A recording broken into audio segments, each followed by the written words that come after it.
What if I told you that there's a documented case of a man who went to sleep in his own apartment and woke up in a city that has never existed on any map? A place where the people spoke languages that linguists can't identify, where the architecture defied known construction methods, and where every attempt to leave led him deeper into an impossible maze of streets that shouldn't exist. This isn't science fiction. This isn't a dream sequence from a movie. This is the terrifying true account of Marcus Holloway, a 34-year-old insurance adjuster from Portland, Oregon, whose disappearance in 2018 sparked one of the most disturbing investigations in modern history, an investigation that was quickly buried by authorities when they realized what they had uncovered. On October 15, 2018, Marcus Holloway finished what seemed like an ordinary Tuesday. He had spent the day processing claims, grabbed dinner from his usual Thai restaurant on Morrison Street, and returned to his apartment on the third floor of a converted Victorian house in the Hawthorne district. His neighbors heard him moving around until approximately 11:30 that night. Security cameras in the hallway captured him entering his apartment at 9:07 p.m. They never captured him leaving, but Marcus Holloway did leave that apartment. The question is, where did he go? The first sign that something was wrong came when Marcus's supervisor called the police after he failed to show up for work for 3 consecutive days. This was completely out of character for a man who hadn't taken a sick day in 4 years. When officers arrived at his apartment building, they found his door unlocked. Inside, everything appeared normal. His bed was unmade, as if he had just gotten up. Coffee was still in the pot, though it had long since gone cold. His wallet, keys, and phone were all on the nightstand, but there was something else. Something the initial police report failed to mention, but which I've uncovered through my investigation into this case. On Marcus's kitchen table, written in his own handwriting, was a single word in a language that doesn't exist. The police dismissed this as meaningless scribbling. They declared Marcus a missing person and moved on to other cases. But Marcus's sister, Rebecca, refused to let the matter rest. She hired private investigators, posted missing person flyers, and created social media campaigns. For months, there was no trace of her brother. Until December 20, 2018, when Marcus Holloway walked into a police station in Bend, Oregon. 160 miles from his Portland apartment, he had been missing. For 69 days, Marcus was disheveled, malnourished, and speaking a mixture of English and what appeared to be complete gibberish. But more disturbing than his physical condition was his mental state. He insisted that he had never left Portland. In fact, he claimed he had been living in Portland the entire time, but a Portland that no one else could see. According to Marcus's account, which was recorded during 12 hours of police interviews, he had woken up on October 16th in his apartment, just as he did every morning. But when he looked out his window, the view had changed. Instead of the familiar street below, he saw a vast city stretching to the horizon, filled with buildings that seemed to twist and curve in impossible ways. The sky was a deep purple color, and 2 moons hung in the daylight. Marcus initially assumed he was dreaming. He pinched himself, splashed cold water on his face, even slapped himself. But he remained in this impossible place. When he left his apartment, he found himself in a hallway that was identical to his own, but the other apartments were occupied by people he had never seen before. People who spoke in melodic, flowing languages that sounded almost familiar but meant nothing to him. The building was the same, but everything else had changed. The Victorian house now sat in the middle of a sprawling metropolis that seemed to blend architectural styles from different eras and cultures. Gothic spires rose next to what looked like Mayan pyramids. Glass and steel skyscrapers twisted into spiral shapes that defied engineering. And everywhere, people went about their daily lives as if this impossible city was the most natural thing in the world. Marcus spent the first day trying to find his way back to familiar territory. But every street he walked down led to more strange sights. He saw vendors selling fruits that glowed with their own inner light. He watched children playing games that involved manipulating small orbs of what appeared to be liquid metal. He observed adults conducting business using hand gestures that seemed to change the color of the air around them, and everyone, without exception, could see Marcus. But when he tried to communicate with them, they looked at him with confusion, and what he described as deep sadness. By the third day, Marcus realized he was trapped. He had tried sleeping, thinking he might wake up back in his real Portland. He had tried leaving the city in every direction, but the urban landscape seemed to stretch infinitely. He had even tried harming himself, thinking physical pain might shock him awake. But he only succeeded in creating real wounds that required real healing. So Marcus did what any rational person would do in an impossible situation. He adapted. He learned to identify the vendors who would accept the American money in his wallet. Though they treated his bills like curious artifacts, he found a small room to rent in a boarding house where the proprietor, an elderly woman with silver eyes, seemed to understand his predicament, even though they shared no common language. Marcus began to pick up fragments of the local languages. There were at least 5 distinct tongues spoken in different districts of the city, but they all seemed to be variations on a common root language that Marcus couldn't identify. He started keeping a journal, documenting everything he saw and experienced. This journal would later become crucial evidence in understanding what happened to him. According to his account, the city operated on principles that defied physical laws. Time flowed differently in different neighborhoods. In the merchant district, a day lasted roughly 26 hours, but in the residential area where Marcus lived, days were only 18 hours long. This meant that Marcus was constantly struggling with sleep cycles and meal times. The currency was based on emotion rather than physical tokens. When Marcus wanted to buy food, he would hand over his American money, but payment was actually made through something the vendors called memory fragments. Marcus learned that he could trade recollections of his life in Portland for goods and services. But each transaction left him feeling like he had lost something irreplaceable. More disturbing were the other outsiders. Marcus wasn't the only person from our world who had somehow ended up in this impossible city. Over the course of his 16 nine-day stay, he encountered 11 other individuals who claimed to be from various locations on Earth. There was Elena, a nurse from Barcelona who had been there for 3 years. David, a college student from Sydney, who arrived 2 weeks after Marcus. Zara, a retiree from Detroit who had been trapped in the city for over a decade. Each of them told the same story. They had gone to sleep in their own beds and woken up in this place. And each of them had tried everything Marcus had tried to get home. None had succeeded. But there was something even more disturbing about these other outsiders. The longer they stayed in the city, the more they began to change. Elena's hair had turned completely white, though she was only 29 years old. David's eyes had taken on a golden tint that seemed to shift in different lights. Sarah could speak all 5 local languages fluently, but she had begun to forget English, and they all reported the same phenomenon. Visitors, every few weeks, people from the city would come to see the outsiders.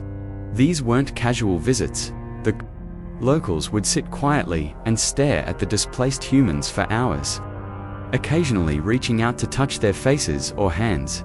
They never spoke during these visits, but the outsiders reported feeling an overwhelming sense of being studied, as if they were specimens in some vast experiment.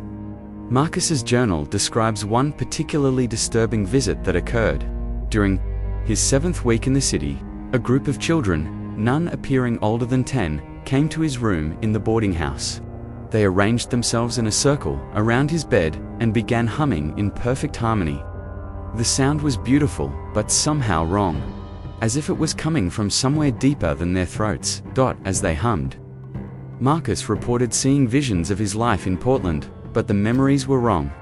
In these visions, his apartment was empty, and had been for years. His job didn't exist. His sister Rebecca insisted she had never had a brother. The life he'd remembered was being systematically erased and replaced with a version where Marcus Holloway had never existed. When the children finished humming and left, Marcus rushed to his journal to write down everything he could remember about his real life. But he found that many of his memories had become fuzzy and uncertain.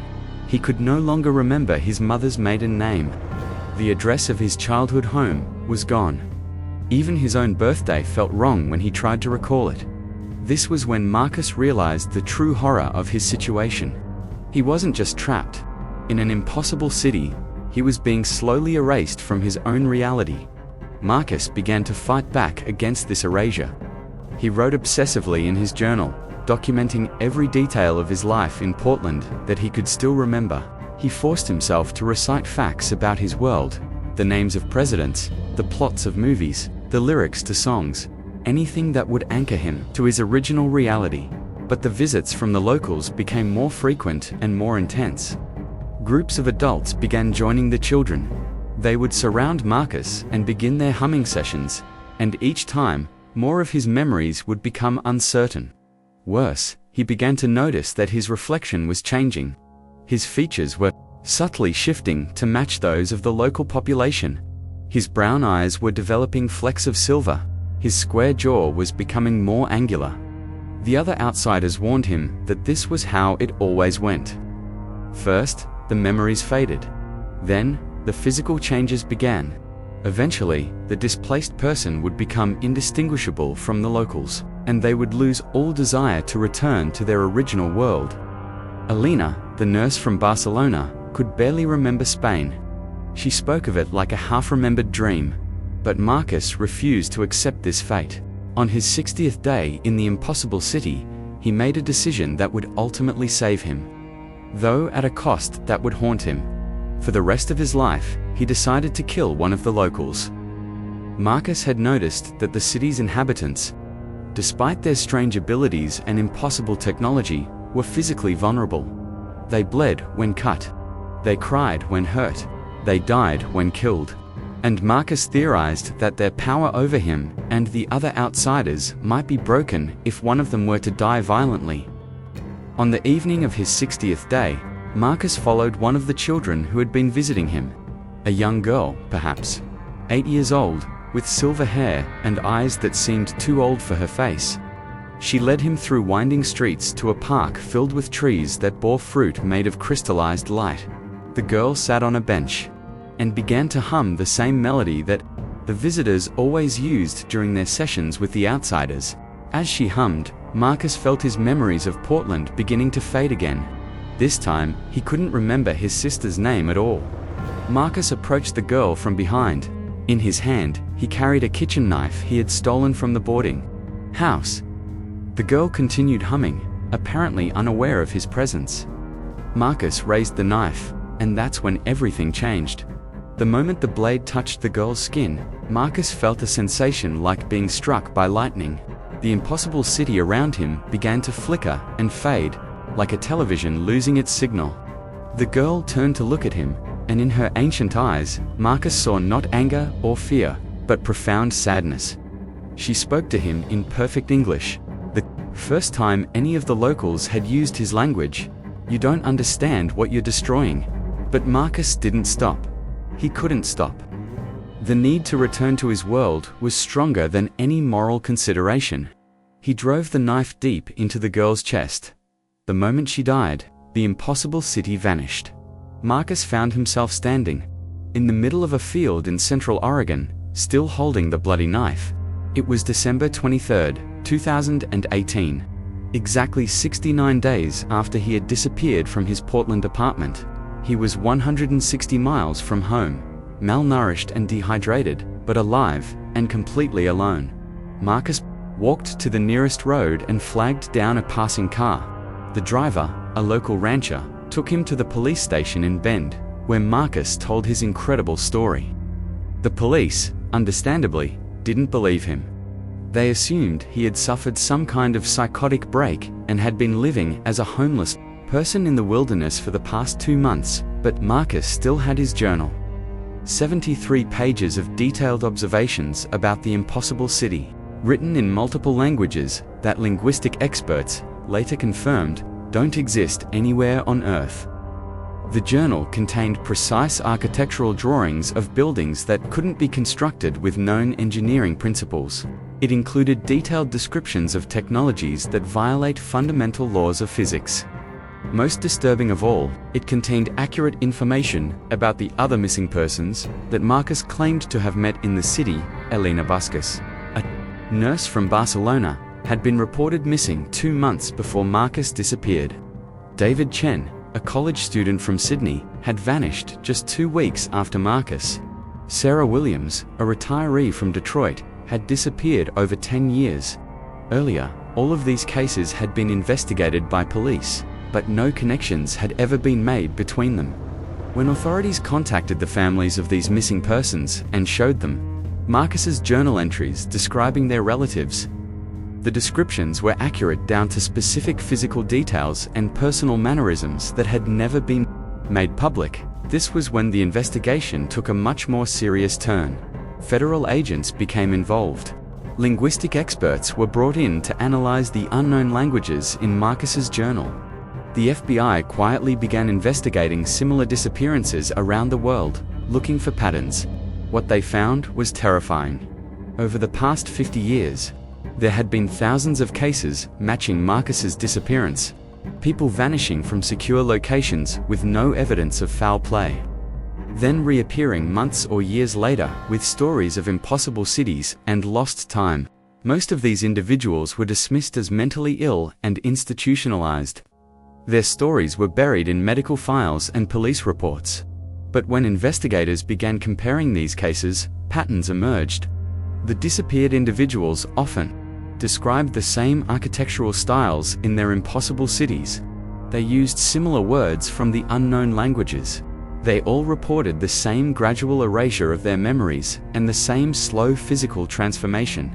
And they all described the same method of escape: killing one of the inhabitants of the impossible place. The implications were staggering. If Marcus's story was true, there was some kind of parallel dimension or alternate reality that was systematically kidnapping humans and slowly converting them into its own inhabitants. The purpose was unclear, but the process seemed designed to drain our reality of its population while reinforcing their own. The investigation might have continued, might have revealed the truth about these impossible places and the fate of thousands of missing persons. But then something happened that shut down the entire inquiry. Marcus Holloway committed suicide. On March 2, 2019, less than 3 months after his return, Marcus was found dead in his Portland apartment. He had hanged himself with a rope made from bedsheets. He left no note, but investigators found that he had been experiencing increasingly severe nightmares and hallucinations since his return. According to his sister Rebecca, Marcus had been seeing the girl everywhere he went. The girl he had killed to escape the impossible city. She would appear in reflections, in crowds, in his dreams, always watching him with those ancient, sad eyes. The official cause of death was suicide brought on by severe mental illness. Marcus's journal was classified and sealed. The federal investigation was quietly closed. All records of the case were buried in classified files. But the disappearances continued every year. Thousands of people vanish without a trace. They go to sleep in their own beds and never wake up in our world. Most are never seen again, but a few, a very few, find their way back. They return with stories of impossible cities and lost time. They describe the gradual erasure of their memories and identities, and they all report the same thing. The only way to escape is to destroy something beautiful and innocent in that other place. To commit an act so violent and wrong that it breaks whatever force is holding them there. Some refuse to pay this price. They choose to remain in the impossible cities, slowly forgetting who they were, gradually becoming part of a reality that shouldn't exist. Others, like Marcus, make the terrible choice to murder their way back to our world. But they return, carrying the weight of what they've done, haunted by the knowledge that their freedom came at the cost of an innocent life. Marcus Holloway's story might sound like science fiction or fantasy, but his journal still exists, hidden away in classified files. The linguistic analysis of the unknown languages is real. The correlations between thousands of missing person cases are documented fact. What happened to Marcus Holloway? Where did he go during those 69 days? What are these impossible cities, and why do they seem to be harvesting humans from our reality? We may never know the complete truth, but sometimes, late at night, when you're lying in your own bed, in your own home, remember Marcus's story. Remember that he went to sleep thinking he was safe, thinking his world was solid and real and permanent. He was wrong. And if you ever wake up to find that your familiar world has been replaced by something impossible and beautiful and terrible, remember that there might be a way home.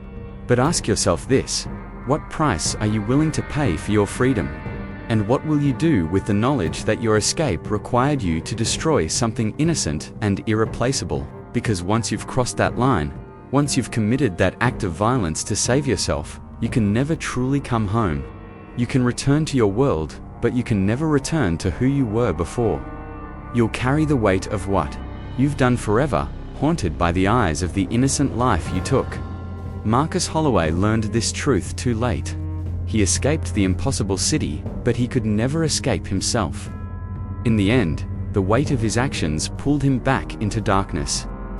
This time, permanently. The next time you hear about someone going missing without a trace, someone who simply vanished from their own home with no explanation, remember Marcus's story. Remember that they might not be dead. They might not have been kidnapped or murdered. They might be trapped in an impossible city, slowly forgetting who they are, gradually becoming something else. They might be facing the same terrible choice that Marcus faced: remain trapped forever, or commit an unforgivable act to win their freedom. And if that person is someone you love, you might want to hope they never find their way home. Because the person who returns might not be the person who left. They might be someone who chose to murder innocents to save themselves, and that's a burden too heavy for anyone to carry.